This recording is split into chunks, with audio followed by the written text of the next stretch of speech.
오늘 우리에게 주신 하나님의 말씀은 사사기 3장 12절에서 15절 상반절까지입니다. 하나님의 말씀입니다. 이스라엘 자손이 또 여호와의 목전에 악을 행하리라.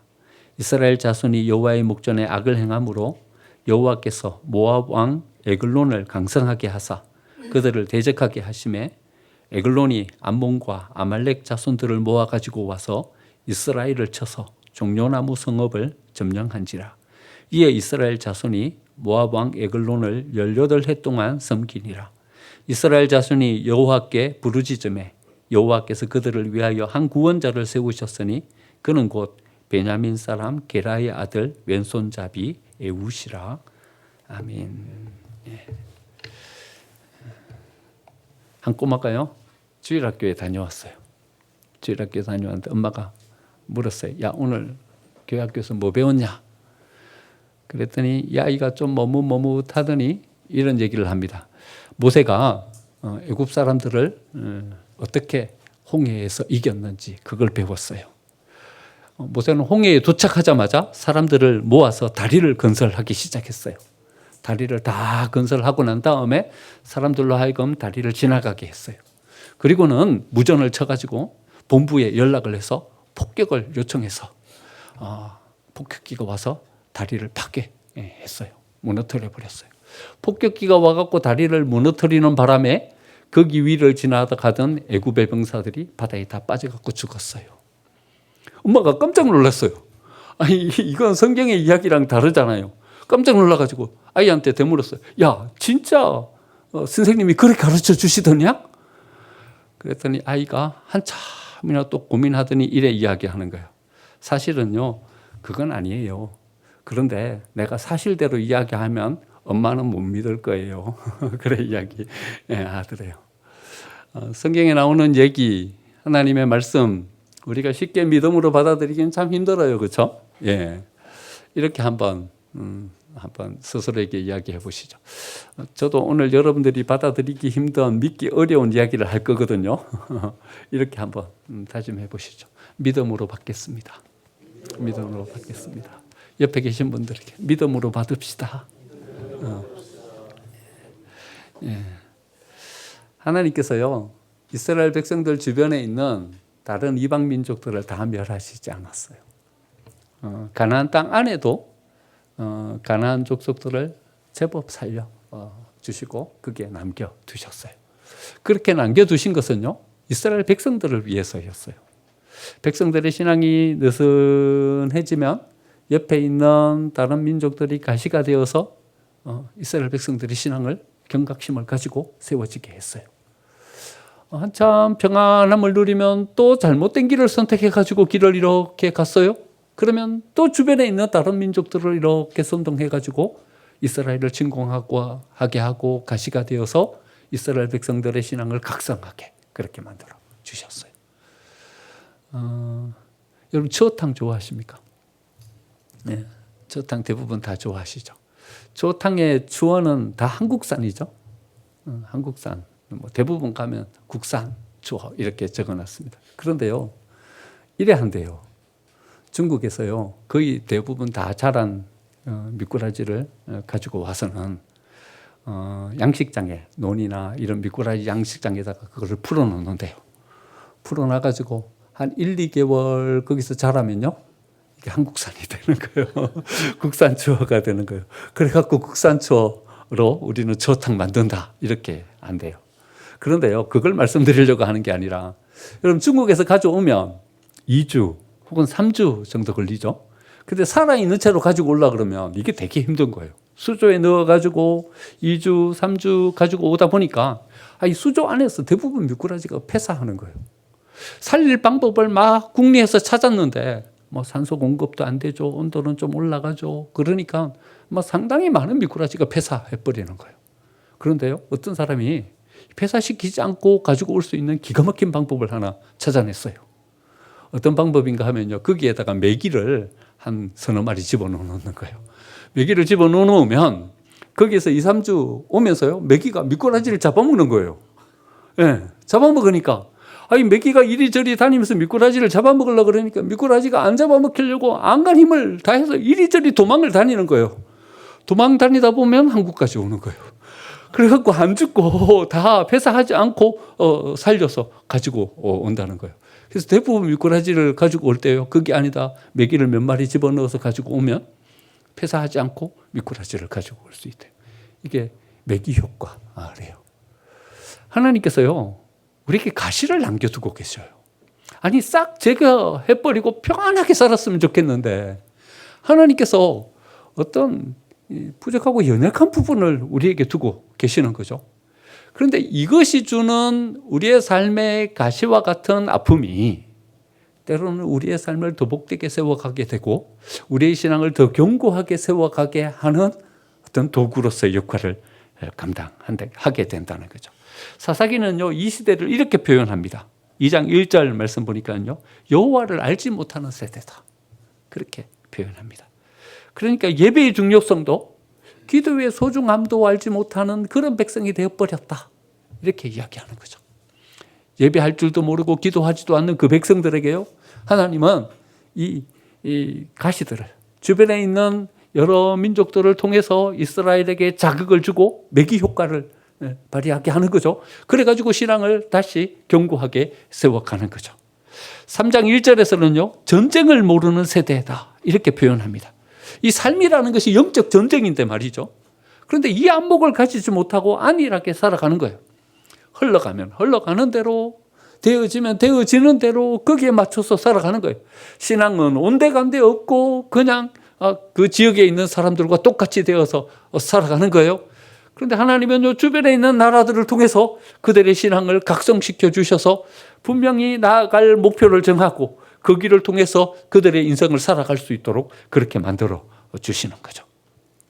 하나님께서요, 모든 사람들에게 다 이 가시를 주셨어요. 모세에게도 가시가 있었어요. 다윗에게도 가시가 있었어요. 다윗의 이 깊은 영성, 모세가 가지는 뛰어난 영감, 어디서 생겼겠어요? 광야에서의 생활요. 훈련받는 이 과정을 통해서 모세는 뛰어난 영성을 가진 영도자로서의 삶으로 그를 세워갈 수 있게 됐고요. 여러분, 우리 요즘 시편 읽잖아요. 시편을 읽어보면 다윗의 그 영성의 깊이가 얼마나 깊은지요. 그런데 이 깊은 다윗의 영성이 어디서 왔습니까?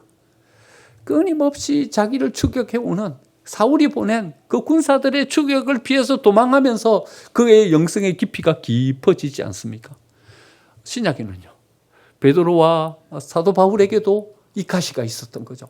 그 가시가 베드로를 베드로 되게 만들었고요, 사도 바울을 사도 바울 되게 만들었던 거죠. 그러니까 가시가요, 나쁜 것만은 아니에요. 때로 당하는 고통과 때로 당하는 어려움이요, 나쁜 것만은 아니에요. 이게 있기 때문에 우리의 삶은 더 탄탄해지게 되는 것이고요, 더 중심을 잡고 서게 되는 것이고요, 길을 잃지 않고 분명한 목표와 그 길을 향해서 우리의 삶이 세워지게 되는 거죠. 오늘 본문에 나오는 이스라엘 백성들의 삶도 그랬어요. 첫 번째 사자인 운니엘, 이 운니엘이 세워져서 40년 동안 평안한 시간을 보냈어요. 11절에 나와 있죠.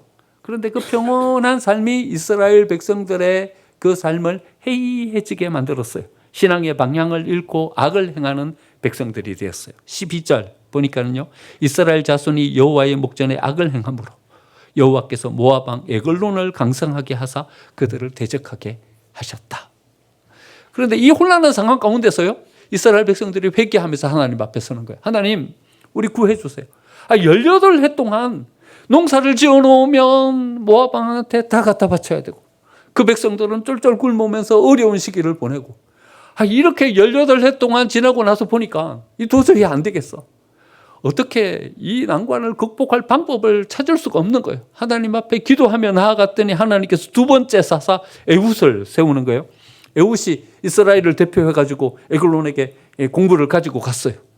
가지고 간 모든 일꾼들을 다 돌려보내고 난 다음에 에훗 혼자 에글론에게 나가서 독대를 신청하는 거예요. 혼자 긴 할 말이 있습니다. 만나는 거예요. 여러분, 에훗에게는 어떤 마음의 결단이 있습니까? 내가 이 이스라엘을 여기서 구원해내겠다. 이 에골론의 어떤 이 폭압 속에서 이스라엘 백성들에게 평안을 주겠다, 이 마음이 있는 거예요. 그래가지고 그 에골론을 암살할 계획을 가지고 독대를 신청하며 가는 거죠. 근데요, 뒤에 본문을 천천히 읽어보면요, 참 이상한 것이 하나 있어요. 그건 뭐냐 하면 아무도 에훗을 의심하지 않아요. 적국에 공물을 바치러 온 사람이잖아요. 그러면 공물을 바치러 온 그 사람의 마음은 어떤 마음이겠어요? 자기네들이 1년 내내 농사 지어 갖고 온 것을 몽땅 여기 갖다 주고 돌아가는 사람이니까 마음속에 부글부글 끓는 어떤 분노가 남아있지 않겠습니까? 그 백성들은 쫄쫄 굶으면서 어렵게 사는데 그걸 좋은 마음으로 내놓고 가겠습니까? 그러니까 여기 온 모든 사람들은요, 좋은 마음으로 여기에 곡식을 놓고 갈 리가 없는 거예요. 그러면요, 이 에훗에 대한 의심을 가지고 이 모압 사람들이 봐야 되지 않겠습니까? 독대를 신청하겠다. 그러면 적어도 호위병 몇 사람은 남겨놓고 독대를 하게 허락해야죠. 그런데 에훗을 아무도 의심하지 않아요. 신하들도 그래라 하면서 혼자 에골론을 만나게 하고요. 에골론도 에훗을 맞이하면서 아무런 의심 없이 혼자 와서 자기에게 독대하는 것을 그냥 허용하고 그렇게 같이 이야기를 하는 거예요. 여러분, 어떻게 이 사람들은 에훗을 의심하지 않고 이렇게 받아들이고 있는 거죠? 좀 이상하지 않습니까? 저만 이상합니까? 여러분 아무도 안 이상하십니까? 여러분 이러면 안 되는 거죠. 한 나라에 그래도 왕이고 안전을 책임지는 호위병들이 있고 그런데 말이죠. 그런데 그래 해버린다는 거죠. 성경을 찬찬히 읽어보면 그 답을 좀 찾을 수 있어요. 본문은 에훗을 이렇게 표현합니다. 베냐민 사람 게라의 아들 왼손잡이 에훗, 이렇게 표현합니다. 그런데요, 이 표현이 참 재밌는 표현이에요. 왜 재밌는 표현인가 하면요, 베냐민이라는 이 이름의 뜻이 뭐예요? 베냐민이라는 이름의 뜻은요, 오른손의 아들이라는 뜻이에요. 오른손의 아들. 그러니까 어머니 라헬이 베냐민을 낳을 때 상고를 겪었어요. 너무 고통스럽게 베냐민을 낳으면서 이름을 뭐라고 짓냐 하면요, 베노니 이렇게 지었어요. 베노니, 고통의 아들이다 이렇게 지었어요. 그리고는 세상을 떠나죠. 그런데 그 야곱이 그 아들을 안고서는 이름을 바꿔요. 베노니라고 엄마는 이름했는데 베냐민이다, 오른손의 아들이다, 이렇게 이름을 바꿔요. 그러니까 베냐민은요, 오른손의 아들이라는 뜻이에요. 오른손의 아들 베냐민 지파에 왼손잡이 에훗이 살아가고 있었다, 이렇게 표현하고 있는 거죠. 이스라엘에게 있어서 오른손은요, 되게 어떤 중요한 의미를 가져요. 여러분, 오른손, 우리나라 말 속에서도 벌써 이 비슷한 뉘앙스가 있죠. 오른손, 옳다, 비슷한 뉘앙스가 있어요. 그러니까요, 우리는요, 오른쪽 하면요, 옳은, 바른, 이런 뜻이 있고요. 야, 바른 손 들어, 바른 손. 그러면 어느 손 들으라는 얘기예요? 오른손 들으라는 거예요. 그렇죠? 그러니까요, 오른쪽은 옳다라는 의미가 있고요, 왼쪽은 잘못됐다, 그러다, 이런 의미가 있어요. 마태복음 25장에 예수님께서 양과 염소의 비유를 들어요. 양은 오른쪽에, 염소는 왼쪽에. 여러분, 금방 딱 우리 느낌이 오죠. 오른쪽에 있는 이곳은 옳은 일을 한 사람, 의롭게 잘 살아간 사람. 그러니까 오른쪽은 천국이에요. 양쪽에 선택된 사람. 왼쪽은요, 염소. 그러니까 잘못된 고집스러운 삶을 살아간 사람. 왼쪽은 뭐예요? 지옥이에요. 이 비유 속에 벌써 오른쪽과 왼쪽이 이렇게 엇갈리죠. 나중에 야곱이요, 요셉의 두 아들에게 축복을 하죠. 그래서 요셉을 빼고 므낫세와 에브라임 이 두 아들을 자기의 양자로 삼으면서 이스라엘의 12지파를 형성하게 돼요. 레위 지파, 요셉 지파가 빠지고 12지파가 형성이 돼요. 12지파를 형성하면서 어떻게 기도하냐 하면요, 이렇게 기도해요. 어긋맞게. 므낫세가 장자예요. 근데 므낫세에다가 왼손을 얹고요, 에브라임이 둘째인데 둘째 아들에게 오른손을 얹어 놓고 기도를 해요. 그렇게 기도하면서요, 둘의 위치가 바뀌어버려요. 순서가요. 그래서 에브라임이 장자가 되고요, 므낫세가 차자가 돼버려요. 이러면 안 되는 거예요. 그렇죠? 순리대로 해야 돼요. 순리대로. 하고 에브라임이 아주 골치 아픈 지파가 돼버리는 거예요. 그 다음 문제가 생길 때마다 사사기 읽어보면요, 에브라임 지파는 전쟁에 나가지도 않고 이렇게 있다가 전쟁 물자 전리품 가지고 오면 가가지고는 이 땡깡을 부리는 거예요. 왜 우리를 전쟁에 초청을 안 했냐 이러면서 싸움을 해갖고 전리품 혹 뺏어가지고 가버리고, 이렇게 못된 짓을 하는 에브라임 지파로 전락해버리고 말아요. 순리를 쫓아야 돼요. 뭐 아무튼 오른쪽은 힘있고 강력함을 뜻하고요. 왼쪽은 연약함을 뜻해요. 주의 오른손이 나를 도우시리이다. 시편에 종종 나오죠. 그러니까 하나님의 강력한 힘으로 우리를 도와주십시오. 이런 의미가 있는 거죠. 그런데요, 에훗은 어떤 사람이에요? 왼손잡이에요. 왼손잡이에요. 성경이 말하고 있는 뉘앙스가 이렇게 좀 느껴지죠. 어떤 느낌이에요? 좀 연약한 사람이다. 이런 느낌이에요. 요 구절을 좀 더 자세하게 이렇게 살펴보면요. 히브리어 원문은요. 왼손잡이라고 이렇게 우리는 번역을 했지만 왼손잡이가 아니에요. 뭐라고 되어 있냐면요. 이트러, 야드, 야민 이렇게 되어 있는데요. 이트러, 야드, 야민을 직역하면 어떻게 되냐면요. 오른손을 쓰지 못하는 사람 이렇게 되어 있어요. 그러니까 우리는 왼손잡이라고 이렇게 번역을 했는데 사실 에훗은 어떤 사람인가 하면요. 오른손에 장애가 있는 사람인 거예요. 연약한 사람인 거죠. 어떤 핸디캡을 가지고 세상을 살아가는 그런 사람인 거죠. 그런데 성경은 뭐라고 우리에게 이야기해주고 있냐면 이걸 이야기해주고 있는 거예요. 핸디캡을 가졌어요. 약점이 있는 사람이에요. 장애가 있어요. 그런데요, 이 사람이 리더가 돼요. 이 사람을 통해서 18해 동안이나 모압 왕의 지배 아래에 있었던 이스라엘 백성들이 구원을 얻게 돼요. 하나님은 누구를 통해서 일하시냐 하면요, 연약한 장애를 가진 에훗을 통해서 하나님께서 일하고 계시는 거죠. 여러분, 이 에훗이 구해내고 난 다음에 몇 년 동안 이스라엘은 평화를 누리게 되냐 하면 뒤쪽으로 읽어보면요, 80년 동안 평화를 누려요. 사사기를 쭉 읽어봐도요, 이래 오랫동안 이스라엘에 평화를 한 적이 없어요. 누구에 의해서 가장 강력한 평화가 주어지냐 하면요, 왼손잡이 에훗에 의해서요. 장애를 가지고 핸디캡을 가지고 연약함을 가진 에훗에 의해서 이스라엘은 가장 큰 평화를 누리게 되는 거죠. 여러분, 우리는요, 뭐 핸디캡을 가지고 약점을 가지면 그것 때문에 우리의 삶이 잘 안 될 거라고 생각해요. 그럼 세상에서 나가서 살아가다 보면 전략이 뛰어난 사람들이 많죠. 뛰어난 머리를 가지고 이 세상을 살아가는 사람들이 있어요. 그런 사람들을 딱 맞부닥치면 어떻게 됩니까? 우리에게는 좌절이 찾아와요. 야, 얼마나 교묘한지 말이죠. 이런저런 전략을 세워가지고 삶을 이렇게 하는데 우리는요, 거기에 따라가지도 못해요. 아니, 저 사람이 우리한테 뭔가를 이렇게 내어주는 것 같았는데 나중에 알고 보니까 우리 걸 홀딱 다 뺏어가 버리는 거예요. 그 사람들의 어떤 전략을 따라갈 수가 없어요. 야, 이렇게 우리는 삶을 살아갈 수밖에 없구나. 이 절망을 가지게 되는 거죠. 때로는 건강이 뒤따라주지 않을 때도 있어요. 좀 건강했으면 좋겠는데, 뭔가 좀 끝까지 인내하면서 힘있게 마무리 지었으면 좋겠는데, 건강이 따라주질 않는 거예요.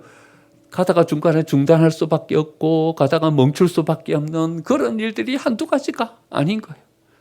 어떤 사람은요, 화려한 뒷배경을 가지고 있는 사람이 있어요. 자기는 능력이 없는데 뒷배경이 좋아. 아버지, 엄마가 능력 있는 사람이야. 그래서 우리는 밑바닥부터 시작하는데 어떤 사람은 벌써 9층, 10층에서 시작하는 거예요. 따라갈 수가 없는 거예요. 이런 어떤 연약함에 사로잡히게 되면 우리는 절망을 경험하게 되는 거죠. 연약함 그 자체가 문제가 아니라 연약함이 주는 함정 속에 우리는 빠져버리게 되는 거예요. 그 함정에 빠져서 우리의 능력을 제대로 발휘하지도 못하는 그런 삶을 살아가게 되는 거죠. 여러분, 인도에 가면요, 코끼리를 훈련시키는 방법이 있어요. 코끼리가 태어나면요, 어린 코끼리에다가 발목에다가 착고를 탁 채워요. 그리고는 쇠사슬로요, 코끼리를 묶어놓는 거예요. 견고한 말뚝에다가 해가지고 이 새끼 코끼리니까 얼마나 에너지 넘치게 막 뛰어다니려고 해요. 그런데 쇠사슬에 딱 묶어놔요. 5m, 10m 쇠사슬 그 밖으로는 못 나가는 거예요. 한참 뛰어가다 보면 쇠사슬에 떡 걸려가지고 견고한 말뚝에 쇠사슬에 딱 묶여 있으니까는요, 이 한계 밖으로는 나는 못 나간다, 이렇게 각인이 돼버리는 거예요. 코끼리가 점점 자라요. 이제는 성인 코끼리가 됐어요. 그러면요, 이제는 굵은 말뚝도 필요 없어요. 그냥 나무 막대기 하나 딱 꽂아놓고, 쇠사슬도 필요 없어요. 그냥 끈으로 발목에다가 뭘 딱 묶어놓기만 하면 되는 거예요. 자기 발목에 뭐가 딱 묶이면 이 코끼리는 이렇게 각인되는 거예요. 발목에 뭐가 묶였구나. 그러면 나는 이 한계 밖으로는 못 나간다. 그 한계 밖에 이렇게 갇혀서 살아가는 거죠. 이제는요, 웬만한 센 말뚝은 뽑아낼 수 있는 힘이 그 코끼리에게 있어요. 웬만한 쇠사슬은 끊어버릴 수 있는 에너지가 자기한테 있어요. 그래도요, 자기의 그 에너지와 힘을 넘어서서 뭔가를 이룰 수 없는 그런 존재로 거기 한계에 붙잡혀서 살아가는 거죠. 연약함이 문제가 아니라 그 연약함이 주는 함정 속에 우리가 빠져버리는 거예요. 거기에 각인돼 버리는 거예요. 실패와 실패를 경험하다 보니까, 좌절과 좌절 속에 우리가 머무르다 보니까 이 한계 밖으로는 더 이상 우리가 나아갈 수 없는 존재다, 이렇게 우리 스스로 생각하는 거죠. 그리고는 우리는 거기 안에 머물러 버리는 거죠. 하지만 성경은 여러분 우리에게 뭐라고 말씀하고 계십니까?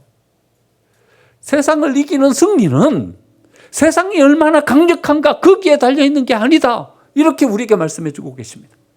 우리가 세상을 이기는 이 승리는 우리에게 어떤 연약함이 있는가 여기에 달려있는 것이 아니다, 이렇게 우리에게 말씀해 주고 있는 거죠.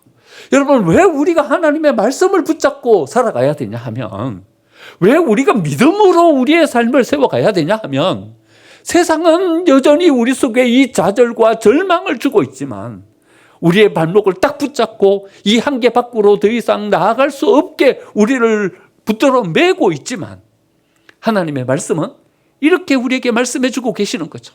너에게는 이 쇠사슬을 끊을 수 있는 능력이 있다, 우리에게 말씀해 주시는 거죠. 이 한계 밖을 넘어서서 우리의 이상을 펼치고 꿈을 펼치며 살아갈 수 있는 존재다, 우리에게 말씀해 주고 계시는 거죠. 여러분, 첫 번째 사자요, 첫 번째 사사인 운니엘 때 이스라엘 백성들을 지배하고 있었던 나라를 메소포타미아 왕 구산 리사다임이다, 이렇게 이야기합니다. 여러분, 구산 리사다임, 메소포타미아 왕, 메소포타미아가 어디입니까? 메소포타미아 문명이 있는 그곳요, 그러니까 바벨론요, 아수르가 세워졌던 그곳요. 그러니까 이 나라는요 이미 강력한 나라일 거예요. 이미 그 속에서요 세계의 문명이 세워졌어요. 이름이 구산 리사다임이에요. 이름은 구산이에요. 리사다임이라는 뜻은요 2배로 강하다, 이런 뜻이에요. 그러니까 구산이라는 이 왕이 세워졌는데, 이 구산이라는 왕은요 강력한 사람인 거예요. 2배로 강력한 나라 메소포타미아, 그 나라 위에 세워진 더 강력한 왕. 여러분, 이 왕을 어째 이깁니까? 이스라엘이라는 작은 나라가요, 아직 왕도 없고 아직 체계도 세워지지 않은, 조직도 없는 이 나라가 메소포타미아를 어떻게 이깁니까? 이길 수가 없는 거죠. 그런데 여러분, 운니엘이 이겼어요. 이기고는요 그 지배 아래서 이스라엘 백성들을 다시 독립해서 세우고 평화를 누리게 합니다. 여러분, 이 메시지가 우리에게 주고 있는 하나님의 말씀이 뭡니까? 여러분, 우리의 승리는 세상이 얼마나 강한가 거기에 달려있는 것이 아니다, 그것을 우리에게 주고 있지 않습니까?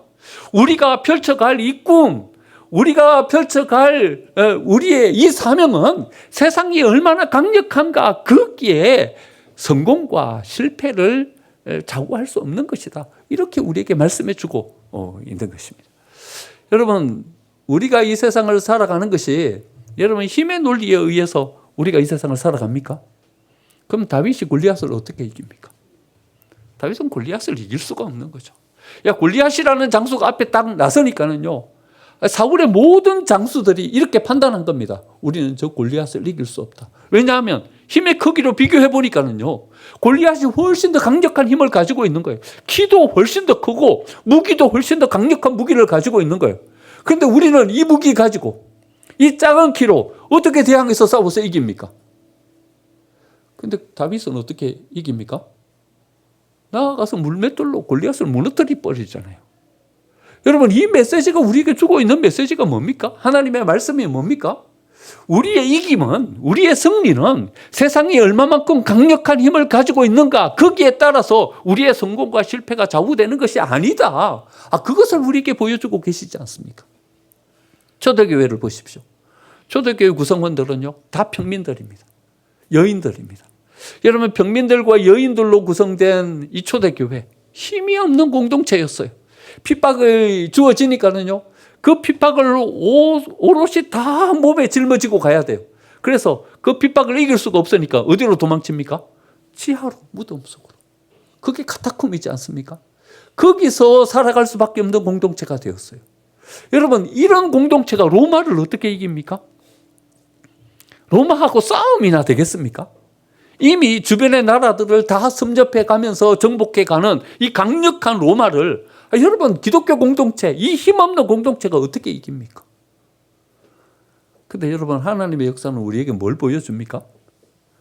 로마가 아무리 강력하고 견고해도 하나님께서 이기게 해주시니까는요, 이 연약한 공동체인 기독교 공동체가 로마를 이겨버리지 않습니까? 300년이 지나기도 전에 로마가 기독교 국가로 세워지게 됩니다. 여러분, 우리의 승리는요, 우리가 이 세상 속에서 살아가는 우리의 삶은요, 그 적들이 얼마나 견고하고 강력한가, 거기에 달려있는 것이 아닙니다. 여러분, 우리의 이 비전과 꿈 위에 하나님께서 우리와 함께 해주시면요, 주의 손의 능력이 우리를 도와주시면 우리는 넉넉히 이 모든 것들을 이기고 승리하게 될 줄 믿습니다. 믿으십니까? 그 엄마처럼 여러분 못 믿는 거 아니십니까?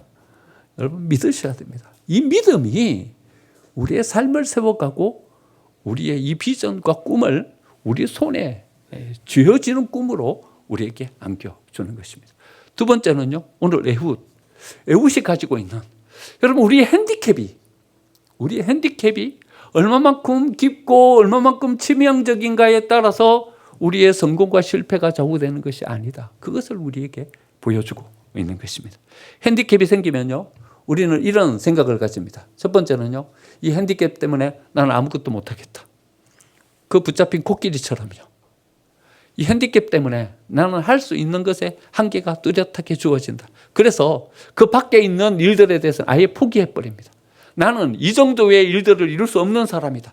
내가 삶을 살아봤더니 이만 살아보니까 나는 이것을 넘어설 수 없는 존재가 됐다. 이렇게 생각하는 거죠. 흔히들 우스갯소리로 이렇게 이야기하지 않습니까? 아이가 유치원 다니면 우리는 서울 우유를 먹입니다. 하지만 초등학교에 들어가면 연세 우유를 먹이다가요, 중학교 들어가면 건국 우유를 먹이고, 고등학교 들어가면요 저지방 우유로 바꾸어서 먹이지 않습니까? 여러분 스스로 우리를 한계 지우지 않습니까? 이 한계를 우리는 넘어설 수 없다. 여기 안에 우리를 가두어 버리지 않습니까? 그런데 하나님의 말씀은 우리가 뭐라고 말씀하십니까? 우리가 가지고 있는 핸디캡, 이 핸디캡이 우리의 삶의 범위를, 우리의 삶의 경계를 정하는 것이 아니다. 이렇게 말씀해 주고 계시지 않습니까? 여러분, 왼손잡이 에훗이 뭘 할 수 있겠습니까? 그런데 왼손잡이 에훗이요, 이스라엘을 구원해냈잖아요. 왼손잡이 에훗이 이스라엘 백성들에게 가장 긴 평화를 그들에게 허락해 주고 있지 않습니까? 18해 동안 모압 왕에게 수많은 사람들이 나아가서 다시 이스라엘을 독립시키고 그 구속에서 벗어나게 하려고 애쓰고 노력하지 않았겠습니까? 그런데요, 그들은 왜 실패했습니까? 왜 실패했냐 하면요, 자기의 힘의 능력을 믿은 거예요. 내가 이 일을 한번 해볼 수 있겠다, 이렇게 생각한 거예요. 능력을 가지고 힘을 가진 사람들이 오히려 나아가서 실패한 거예요. 자기 힘을 의지해서 나아갔으니까요. 그런데 에훗은요, 자기는 왼손잡이야. 아니, 오른손에 장애가 있어. 나는 못하겠는 거예요.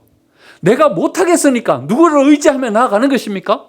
하나님을 의지하면서 나아가는 것입니다. 주변에 있는 동료의 모든 사람들의 힘을 하나로 모아서 나아가는 것입니다. 그러니까 승리하고 이길 수 있었던 것이죠. 우리의 핸디캡은요, 오히려 우리를 하나 되게 만들어가는 힘이 되는 것이고요, 우리의 한계 여기에 머무는 것이 아니라 오히려 이것을 넘어서서 하나님께로 나아가는 통로가 될 수 있는 것입니다. 여러분, 남자는 절대로 여자를 못 이긴다 그러죠? 여러분, 남자가 여자 이깁니까? 못 이겨요. 못 이겨요. 저도 살아보니까 못 이기겠더라고요. 왜 못 이깁니까? 왜 못 이기냐 하면요, 남자는 힘으로 하려고 해요. 내가 힘이 있거든요. 그러니까 내 힘으로 뭔가를 하려고 해요. 근데 여자들은요, 가만히 보니까 자기 힘으로 못 이기겠거든요. 그러니까 뭘 짭니까? 전략을 짜는 거죠. 전략을 짜는 거죠. 여러분, 힘으로 전략을 이길 수 있습니까? 여러분, 세상에서도 힘으로 전략을 못 이깁니다. 여러분, 우리에게 힘이 없을 때 오히려 그것이 강력한 힘이 되는 것입니다. 사도 바울이 이렇게 고백하잖아요. 내가 연약한 그때에 오히려 내가 강했다, 이렇게 고백하잖아요. 여러분, 연약한 그때에 오히려 왜 강하게 되는 것입니까? 자기의 힘의 한계를 알고 그것을 하나님께 맡기고 나아갔더니 오히려 하나님께서 도와주시는 그 힘이 더 강력한 힘으로 사도 바울을 세워가고 있었던 거죠. 여러분, 하나님께서는 이미 우리를 승리자로 세워준 줄 믿습니다. 이미 우리는 하나님의 아들로 승리자로 세워졌습니다. 그런데 우리의 삶은 아직 낱내시예요. 아직 승리자가 되질 못했어요. 여기에서 우리는 뭘 가지고 뭘 쥐고 가냐 하면요, 우리의 핸디캡이 있고 세상은 강할지라도 하나님께서 우리를 이미 승리자로 세워주셨음을 믿고 가는 거죠. 믿고 가면 하나님께서 마침내 우리에게 그 승리를 허락해 주실 줄 믿습니다. 여러분, 십자가는 뭡니까? 십자가는 과거를 끊어버리는 것입니다. 여러분, 사단에 종속되어 있었던 그것을 끊어버리는 것이 십자가입니다. 십자가는 뭡니까?